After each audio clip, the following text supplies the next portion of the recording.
తెలంగాణ రాజకీయాల్లో ఇప్పుడు ఒకటే ప్రశ్న. జూన్ 12 తర్వాత ఏం జరగబోతోంది? జూన్ 12 దాటిన తర్వాత హైదరాబాద్లోని పొలిటికల్ లీడర్స్ ఇళ్ల ముందు ధాన్యం కుప్పల్ని పోయబోతున్నారా? సాధారణంగా ఏ రాష్ట్రంలో అయినా సరే అధికార పార్టీ ఏదైనా చిన్న తప్పు చేస్తే దాన్ని ప్రతిపక్ష పార్టీలు వాడుకుంటాయి. కానీ తెలంగాణలో మాత్రం సీన్ రివర్స్ అయింది. ఓ పక్కన ధాన్యం విషయంలో రైతులు ఇబ్బంది పడుతూ ఉన్నారు. దీని గురించి రేవంత్ రెడ్డిని డిఫెన్స్లో పడేయాలని అటు బీఆర్ఎస్ బీజేపీ ఉమ్మడిగా ప్రయత్నిస్తూ ఉంటే రివర్స్ అటాక్ చేశారు రేవంత్ రెడ్డి. ప్రియంటివ్గా తనే స్ట్రైక్ చేశారు ప్రతిపక్షాల మీద. సో ఆ స్ట్రైక్ ఏంటి? రేవంత్ రెడ్డి ధాన్యం విషయంలో, ధాన్యం రాజకీయం విషయంలో కాంగ్రెస్కి మైలేజ్ని ఎలా పెంచుకోబోతున్నారు, అలాగే గతంలో బీఆర్ఎస్ చేసిన తప్పుల్ని, అలాగే ఇప్పుడు బీజేపీలో ఉన్నటువంటి బలహీనతల్ని కూడా తనకే అడ్వాంటేజ్గా ఎలా మార్చుకోబోతున్నారు, ఈరోజు అసలేం జరుగుతుంది విత్ రచన at 4 PM మీకోసం. సాధారణంగా ఏ అధికార పార్టీకైనా సరే ముఖ్యంగా రైతుల నుంచి వచ్చేటువంటి వ్యతిరేకత అనేది ఒక పెద్ద అగ్ని పరీక్షనే చెప్పుకోవచ్చు. అది ఈవెన్ మనం గతంలో గమనిస్తే కేంద్రాన్ని కూడా రైతులు కుదిపివేయగలిగారు తమ స్ట్రైక్స్ ద్వారా, తమ సమ్మెల ద్వారా. తెలంగాణ వరకు మనం గమనిస్తే యాసంగిలో వడ్ల కొనుగోలు ఆలస్యం కావడం, అకాల వర్షాలతో ధాన్యం తడిసిపోతూ ఉండడం, అవి ఎటు అమ్ముడుపోకుండా ఉండడంతో రైతులందరూ కూడా ఆగ్రహంతో ఉన్నారు ప్రభుత్వం మీద. సో ఈ ఒక్క పాయింట్ని ఉపయోగించుకుని ఓ పక్కన బీఆర్ఎస్, ఇంకో పక్కన బీజేపీ రెండూ కూడా రేవంత్ రెడ్డిని ఇరుకును పడేయాలని, డిఫెన్స్లో పడేయాలని ట్రై చేశాయి. సో ఇది ఎప్పుడైతే గమనించారో రేవంత్ రెడ్డి ఒక కొత్త పొలిటికల్ స్ట్రాటజీని తెరపైకి తీసుకొచ్చారు. సో తన మీద విపక్షాలు దాడి చేసే ప్రయత్నం చేస్తుంటే వాళ్ళ మీద తనే ప్రియంటివ్గా శత్రుగోడ మీదకు దూసిపోతూ ఒక సరికొత్త వ్యూహాన్ని తీసుకొచ్చారు. అదే ప్రియంటివ్ స్ట్రైక్ అని చెప్పుకోవచ్చు. సో ఆ ప్రియంటివ్ స్ట్రైక్ ఏంటి? ఈ జూన్ 12 వేసినటువంటి డెడ్ లైన్ ఏంటి అని మనం గమనిస్తే, జూన్ 12 లోపు కేంద్రం గనక ఈ వడ్లు కొనుగోలు చేయకపోతే బీఆర్ఎస్ నేతల ఇళ్ల ముందు, అలాగే బీజేపీ ఎంపీలు, కేంద్ర మంత్రుల ఇళ్ల ముందు, కాంగ్రెస్ శ్రేణులు అన్నీ కూడా ఆ వడ్లు ఏవైతే ఉన్నాయో ఆ ధాన్యం కుప్పలు పోయిపోతున్నామని రేవంత్ రెడ్డి ఒక సీరియస్ వార్నింగ్ ఇచ్చారని చెప్పుకోవచ్చు.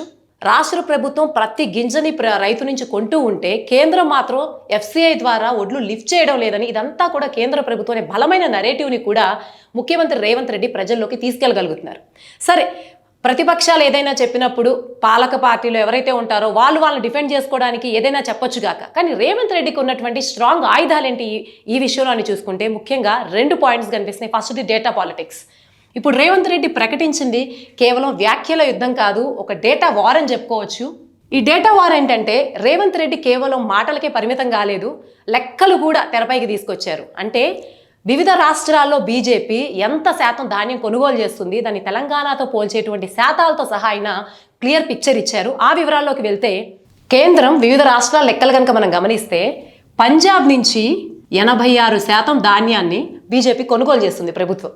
తర్వాత ఇంకా ఛత్తీస్గఢ్ విషయానికి వస్తే 67%, ఇక హర్యానా విషయానికి వస్తే 65%, ఇకపోతే ఒడిశా విషయానికి వస్తే 52% కొనుగోలు చేస్తుంది. ఈ లెక్కలు కనుక మనం గమనిస్తే అన్నీ కూడా అబోవ్ 50% ధాన్యాన్ని కేంద్రం కొనుగోలు చేస్తూ ఉంది ఆ వివిధ రాష్ట్రాల నుంచి. కానీ తెలంగాణ లెక్కలు మాత్రం మనం చూస్తే కేవలం 38% మాత్రమే కేంద్రం కొనుగోలు చేస్తుంది. అంటే మిగిలిన రాష్ట్రాల నుంచి అంత భారీ ఎత్తున కేంద్రం కొనుగోలు చేస్తుంటే కేవలం తెలంగాణ రాష్ట్రం మీద మాత్రం కేంద్రం ఎందుకు అంత వివక్ష చూపిస్తుంది అనేటువంటి ఒక వాదనని బలంగా రేవంత్ రెడ్డి తెర మీదకి తీసుకొచ్చారు.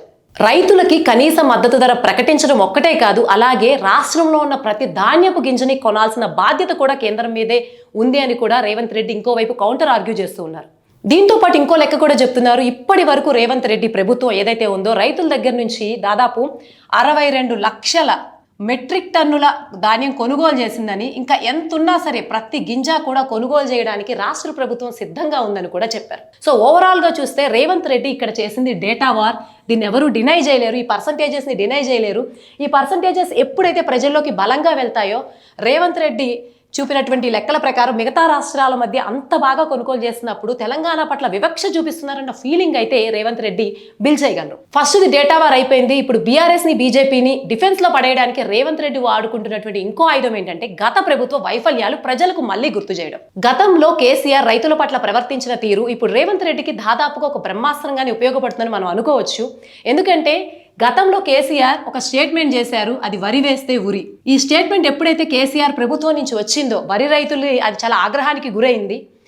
అయితే రేవంత్ రెడ్డి దీన్ని మళ్ళీ రీప్లే చేస్తున్నారు, ప్రజల మైండ్స్లోకి మళ్ళీ వెళ్ళేలా చేస్తున్నారు. దీంతో పాటు ఆయన కేసీఆర్ అలా ప్రవర్తించారు, కేసీఆర్ ప్రభుత్వం రైతుల పట్ల అంత అన్యాయంగా ప్రవర్తిస్తే మేము ఒక పక్కన వరిని ప్రోత్సహిస్తున్నాము, దీంతో పాటు జొన్న, మొక్కజొన్న మిగిలిన వాటికి సాగు కూడా ఎంతో ప్రోత్సాహం ఇస్తున్నాము, దాంతోపాటు 500 రూపీస్ బోనస్ సన్న బియ్యానికి ఇస్తున్నాము. సో మేము రైతు వ్యతిరేక ప్రభుత్వం కాదు, రైతు సానుకూల ప్రభుత్వం, రైతుల కోసం ఏమైనా చేస్తామని గత ప్రభుత్వ వైఫల్యంతో ప్రజలు మళ్ళీ ఒకవేళ మర్చిపోయినా రైతుల పట్ల కేసీఆర్ ప్రభుత్వం ఎలా ప్రవర్తించిందో దాన్ని మళ్ళీ గుర్తు చేస్తూ ప్రజల్లో రైతు సానుకూల ఇమేజ్ని కాంగ్రెస్కి బిల్డ్ అయ్యేలాగా ఇంకో వ్యూహాన్ని కూడా రేవంత్ రెడ్డి సైమల్టేనియస్గా ప్లే చేస్తున్నారు. ఇకపోతే బీఆర్ఎస్ అయిపోయింది, ఇంకొంది బీజేపీ పార్టీ. ఎప్పుడైతే డేటా పాలిటిక్స్ని రేవంత్ రెడ్డి పిక్చర్లోకి తీసుకొచ్చారో రేపొద్దున జూన్ 12న వాళ్ళు కనుక కొనుగోలు చేయకపోతే ఈ లెక్కల్ని మరీ ఇంకా బలంగా ప్రజల్లోకి వెళ్ళేలా చేసి కేంద్రందే ఫాల్ట్ అని కూడా ఆయన చూపించవచ్చు.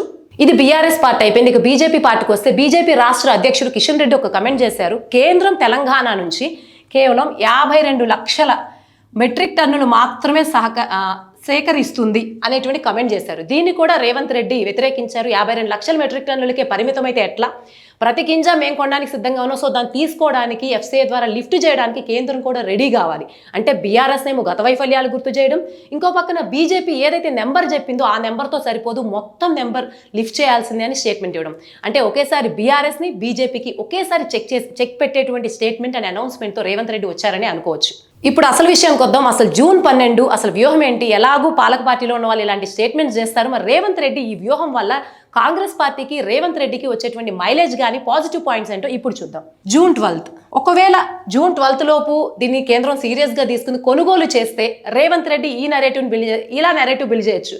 నేను కష్టపడి కేంద్రం మీద వ్యతిరేకంగా పోరాటం చేసి కేంద్రం 52 లక్షల మెట్రిక్ టన్నులకే పరిమితం అయితే ప్రతి గింజా కొనేలా చేశాను కాబట్టి ఇది నా క్రెడిట్ అని, కాంగ్రెస్ ప్రభుత్వం క్రెడిట్ అని ఆయన క్రెడిట్ తీసుకోవచ్చు. దానివల్ల కాంగ్రెస్కే మైలేజ్ వస్తుంది. ఒకవేళ బీజేపీ స్పందించలేదు, ఇలాగే ఉంది, కేంద్రం కొనుగోలు చేయకపోతే సెంటర్లో ఉంది బీజేపీ, ఇక్కడ స్టేట్లో ఉంది కాంగ్రెస్, అందుకే కేంద్రం మిగిలిన రాష్ట్రాల్లో ఇంత శాతం కొనుగోలు చేస్తూ కూడా తెలంగాణ పట్ల వివక్ష చూపిస్తుంది, ఇక్కడ ప్రాంతీయ వివక్ష ఉంది అని చెప్పేటువంటి ఒక సెంటిమెంట్ని మళ్ళీ ఆయన తెరపైకి తీసుకొచ్చేటువంటి అవకాశం కూడా ఉంది. సో కేంద్రం పాజిటివ్గా రెస్పాండ్ అయినా నెగిటివ్గా రెస్పాండ్ అయినా మొత్తానికి కాంగ్రెస్ ప్రభుత్వానికి క్రెడిట్ దక్కుతుంది. సో ఈ మొత్తం పొలిటికల్ స్ట్రాటజీ ఏదైతే రేవంత్ రెడ్డి ప్లే చేస్తున్నారో అది కేవలం యాసంగి సీజన్కి మాత్రం పర్మిట్ అయ్యేదే కాదు. స్థానిక సంస్థల ఎన్నికలు దగ్గర పడుతున్నాయి, పంచాయతీ మున్సిపల్ ఎన్నికలు రాబోతున్న సందర్భంలో గ్రామీణ ఓట్ బ్యాంక్ కాంగ్రెస్కి చాలా ముఖ్యం. ఇప్పుడు కనుక బీఆర్ఎస్ బీజేపీ కాంగ్రెస్ని డిఫెన్స్లో పడేస్తే, రైతు వ్యతిరేక ఇమేజ్ కనుక కాంగ్రెస్కి వస్తే ఇక్కడ ఓట్లు కోల్పోయి ఆల్మోస్ట్ ఆల్ రానున్న అసెంబ్లీ ఎన్నికల్లో కూడా అది కాంగ్రెస్కి ఒక ఛాలెంజింగ్గా మారుతుంది. సో ముందుగానే రేవంత్ రెడ్డి జాగ్రత్త పడి ఈ స్టెప్ తీసుకున్నారని అనుకోవచ్చు. ఓవరాల్గా చూస్తే తెలంగాణలో రాజకీయాలు ఒక చెస్ గేమ్గా మారాయి. సో పక్కన ప్రతిపక్షాలు చెక్ పెట్టబోతుంటే ఒక అంశం మీద ముందే తను ప్రియంటివ్ స్ట్రైక్ చేశారు రేవంత్ రెడ్డి. సో జూన్ 12న ఏమవుతుంది? కేంద్ర ప్రభుత్వం దిగొచ్చి లిఫ్ట్ చేస్తుందా, లేకపోతే రేవంత్ రెడ్డి వార్నింగ్ ఇచ్చినట్లే బీఆర్ఎస్ అలాగే బీజేపీ నేతలు ఇళ్ల ముందు ఈ ధాన్యం ఒడ్ల కుప్పలు పోస్తారా? దానివల్ల తెలంగాణ రాజకీయాలు ఎలా మారిపోతున్నాయి తెలియాలంటే వేచి చూడాల్సిందే. ఈ జూన్ 12 డెడ్లైన్ గురించి మీరేమనుకుంటున్నారో కమెంట్స్తో తెలియజేయండి.